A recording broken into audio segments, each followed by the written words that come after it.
I have to go, that's the thing. Let me see what time it is. Okay, I have like 10 minutes. So it is not matter that is the problem, but rather our distorted relationship with it, called attachment. Life is ever changing, ever flowing, it's perpetual. The sun rises and sets every day. That's called impermanence. But somewhere along the way we get stuck. We resist the now, we resist the current, we resist the flow, and that is where suffering begins. Suffer means to carry or to bear. If you're trying to hold on to something that is moving away from you, of course, that causes suffering. It is in contrast to nature. The now is ever changing. The only thing that stays the same is the fact that things change, whereas attachment is sameness. It is to carry. To try to carry something in motion, something that's all over the place, of course that would cause suffering, because it's like running after like a particle in the air or the wind or something. You can't chase after something like that. It's a flawed design, and it's a heavy burden to try to hold on to things. The mind is a hell of a thing. We are computers, a product of our programming and conditioning. The mind's ability to project itself into the future and recall the past distorts the now. We don't see. We only function. We are not self-aware. We perceive things through the lens of our old experiences, of our traumas, just how we were raised, or whatever the case may be, and we don't see it clearly. I have been recently really into like making videos, obviously.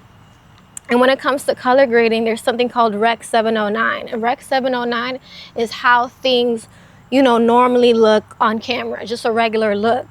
But you can color grade the camera with something called a LUT, which is basically an equation or like a computer programming thing that systematically changes all the colors that appear on screen with one click, because it's like a mathematical equation. I guess the computer assigns the colors a number, and then it applies one overall formula to change all the colors. So you have a analogous, change throughout everything. And I really feel like that's the way sometimes we see things. We see it through a lens, a distortion, and it's not clear. So therefore, there's a mismatch between action and awareness. There's a mismatch between having flow with everything. It's like you're fighting reality, so to speak.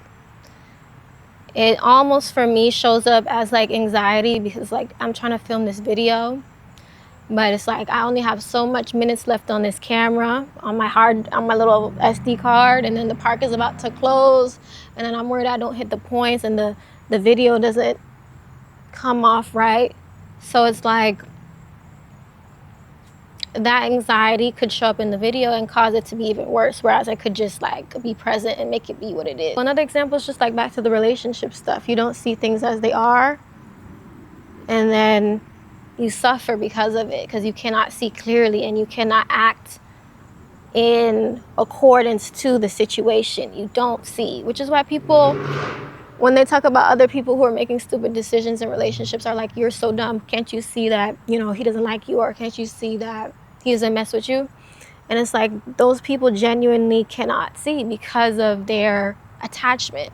And one of the ways that I got into all this, stuff, spiritual stuff, was through like a relationship, and learning that the way I was moving throughout this relationship was the way I moved throughout life. So, and it allowed me to move in the direction of seeing things clearly, seeing things more clearly. So anyway, how do you fix like the whole not seeing clearly thing, the whole suffering thing, the whole there being a misalignment between action and awareness, and then you being outside of flow state, outside of the Wu way, which is the natural way of being, which is not action, which is inaction? How do you remove the distortion that makes, red look like green, or things look like they're not. And it's like, I don't know. I don't know how to prevent suffering. Like, should you be a Buddhist? Should you be a Christian? Should you be really pious? Should you be really virtuous? Should you be a goody-goody? Should you be selfish? Should you just like pretend like I don't care, like it's whatever, like everything is everything? Should you like, you know, go about the route of like being really destructive and not caring and everything means nothing and I'm inconsequential? I don't know. The state of why things are the way they are a mystery, because how the universe came into being is a mystery. Like, religion sort of answers the questions, but you can't really know for sure. Science answers the question, but you can't know for sure. You can't know how it came into being or why things work the way they work and why things are the way they are. It's all a mystery. So to try to figure out how to be in flow with the mysterious force that is the universe, that is the cosmos, is for one to like remove yourself from it, because you're saying it's for one to remove yourself from it, because it's like you're when you're perceiving it, when you say, how do I become a part of it? You're separating yourself from it. You're already a part of it naturally because you're in the world. You know, you're a part of the universe. You're you. And then number two is, there's no way to logically go about being in sync with something that's mysterious. It's mysterious. You just don't know. So as the greats say, it is what it is. Like, it is what it is. And, you know, maybe suffering is a part of life. If there's flow, then if there's this flowness with the universe and where you are one and you're in sync, then naturally there's a resistance too by, you know, the law of duality. So maybe you can I don't know. I think there's not a way to get yourself in sync. I think you just are in sync. Because you are a part of the universe. You just are. It is what it is. It just is. Anyway, I gotta go. As you can see, things are getting dark. Hopefully I can color correct this right. And if I don't color correct it right, I'm learning. I'm an artist. Smooches.